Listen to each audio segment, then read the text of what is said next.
នាងខ្ញុំសូមគោរពនឹងជម្រាបសួរដល់ពុកម៉ែបងប្អូនទាំងអស់គ្នាដែលនិយមតាមដាន PAMS អរិយធម៌ខ្មែរជាទីមេត្រីសូមពុកម៉ែបងប្អូនទាំងអស់គ្នាជួយចុចប៊ូតុង Subscribe រួចចុចប៊ូតុង Like និង Share ដើម្បីទទួលបានអត្ថបទថ្មីជារៀងរាល់ថ្ងៃ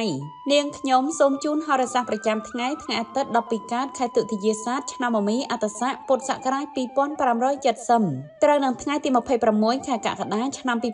2026សម្រាប់ពុកម៉ែបងប្អូនដែលចង់ដឹងពីជោគជតារាសីលាភសក្ការៈលុយកាក់និងការធ្វើដំណើរថាតើត្រូវធ្វើយ៉ាងណាដើម្បីទទួលបានលាភជ័យនៅក្នុងថ្ងៃអាទិត្យនេះនៅពេលនេះនាងខ្ញុំសូមជម្រាបជូនដូចតទៅឆ្នាំលាភសំណាងទាំង5មានដូចជាឆ្នាំឆ្លូវពងមនុស្សប្រុសឆ្នាំអមេពងទេវតាស្រីឆ្នាំវកពងយៈប្រុសឆ្នាំចពងយៈស្រីឆ្នាំកុលពងមនុស្សស្រីរាសីអស់លោកអ្នកនៅក្នុងថ្ងៃនេះឡើងខ្ពស់ត្រដែនរាល់ការងារអាជីវកម្មរបស់លោកអ្នកបានផលសមប្រកបវឌ្ឍនភាពការងារកំពុងដំណើរការក្នុងទិសដៅយ៉ាងល្អលោកអ្នកមានឱកាសបង្ហាញសមត្ថភាពទទួលបានបទពិសោធន៍ថ្មីនិងបន្តអភិវឌ្ឍខ្លួនឯងការខិតខំប្រឹងប្រែងការទទួលខុសត្រូវនិងភាពសកម្មរបស់លោកអ្នកជួយឲ្យលោកអ្នកសម្រេចបានលទ្ធផលល្អបង្កើនឱកាសរីកចម្រើននៅក្នុងអាជីពស្ថានភាពហិរញ្ញវត្ថុមានភាពល្អនិងមានស្ថិរភាពការគ្រប់គ្រងប្រាក់ចំណូលនិងការចំណាយឲ្យបានត្រឹមត្រូវជួយឲ្យលោកអ្នករក្សាបាននូវសុវត្ថិភាពផ្នែកហិរញ្ញវត្ថុនេះជាពេលវេលាដ៏ល្អសម្រាប់ការរៀបចំផែនការសន្សំបង្កើតមូលដ្ឋានហិរញ្ញវត្ថុសម្រាប់អនាគតទំនាក់ទំនងស្នេហាដំណើរការទៅដោយរលូននិងមានភាពសុខដុមរមនា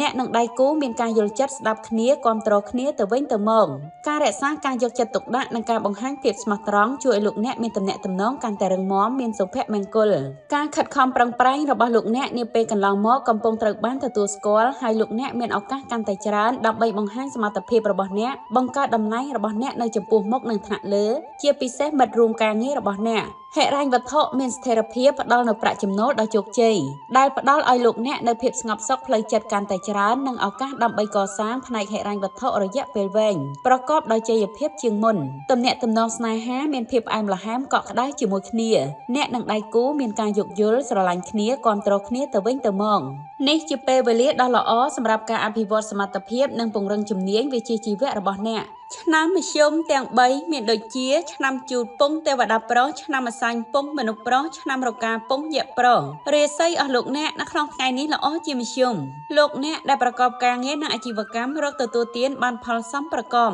រាល់ការបណ្ដាក់ទុនជាមួយម្ចាស់អាជីវកម្មសេវាកម្មទិញលក់ផ្សេងៗបានផលចំណេញថាមពលនិងភាពសកម្មរបស់លោកអ្នកនៅក្នុងថ្ងៃនេះជួយឲ្យលោកអ្នកបំពេញភារកិច្ចមានប្រសិទ្ធភាពឈានទៅរកសម្រេចគោលដៅបានលឿនជាងមុនការបង្ហាញការទទួលខុសត្រូវភាពច្នៃប្រឌិតនិងទំនុកចិត្តនៅក្នុងការងារធ្វើឲ្យលោកអ្នកទទួលបានការកោតសរសើរនិងបង្កើនចំណាប់អារម្មណ៍វិជ្ជមានពីមិត្តរួមការងារនិងអ្នកនៅជុំវិញខ្លួនស្ថានភាពហិរញ្ញវត្ថុនៅតែមានស្ថិរភាពល្អលោកអ្នកអាចបន្តគ្រប់គ្រងប្រាក់ចំណូលនិងការចំណាយដោយមានផែនកា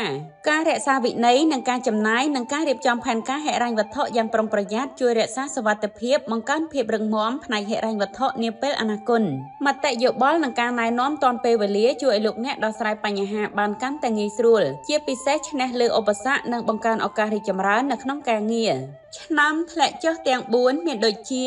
ឆ្នាំខាលពងយៈស្រីឆ្នាំថោះពងមនុស្សស្រីឆ្នាំរោងពងទេវតាប្រុសឆ្នាំមមីពងទេវតាស្រីរាសីអស់លោកអ្នកនៅក្នុងថ្ងៃនេះស្រត់ចុះអាជីវកម្មគ្រប់ប្រភេទរបស់លោកអ្នកមិនបានផលចំណេញនោះទេការកើនឡើងនៃបន្ទុកការងារអាចធ្វើឲ្យលោកអ្នកមានអារម្មណ៍តានតឹងនិងអស់កម្លាំងអ្នកគួររៀបចំពេលវេលានិងកំណត់អាទិភាពការងារឲ្យបានច្បាស់លាស់ដោះស្រាយកិច្ចការងារម្ដងមួយដោយយកចិត្តទុកដាក់និងជៀសវាងការប្រញាប់ប្រញាល់ការសហការល្អជាមួយមិត្តរួមការងារនិងការរក្សាភាពស្ងប់ស្ងាត់ជួយលោកអ្នកបំពេញភារកិច្ចបានទាន់ពេលវេលារក្សាបាននូវប្រសិទ្ធភាពការងារនិងទទួលបានការទទួលស្គាល់ពីថ្នាក់លើ